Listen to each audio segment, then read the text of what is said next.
So ito, papanda rin natin itong CT100 Baja. Yan. Kapag na-stock yung motor nyo o bibili kayo, siyempre i-check nyo yung electrical. So pag ganito yung motor, ano ba yung aking unang ginagawa? Bukod sa gasolina, ito yung una kong chine-check sa kanya. Oh. Ito yung kanyang kuryente, itinatawag natin kuryente. So susiyan natin yan, then kicker.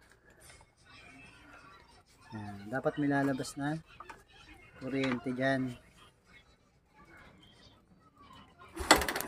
Yun.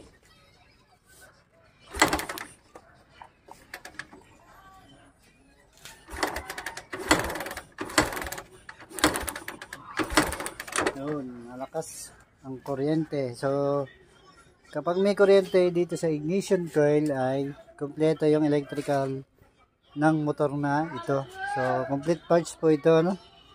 Then ang sunod natin i-check dyan itong kanyang spark plug and compression.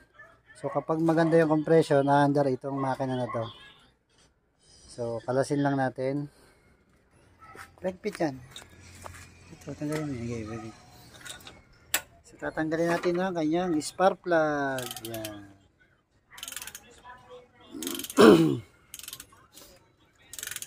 Then i-check natin yung kanyang compression kung maganda ba.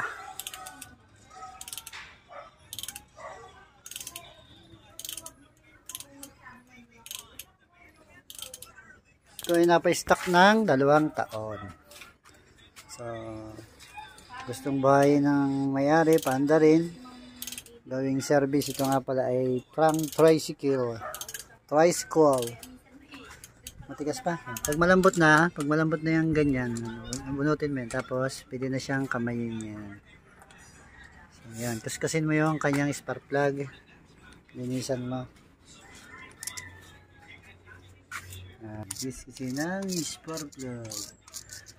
So ito yung aking ginagawa. So dapat yung compression niya maganda. Kahit na stock yung makina, kung kayo bibili ng makina, checkin nyo yung compression ng inyong bibiling motor, para malaman nyo kung loose compression ang inyong motor. So yun, makipagkita nyo, i-kicker nyo lang. Pag ganyang nalagapit pa, yan, maganda yung compression nya. Isa pa.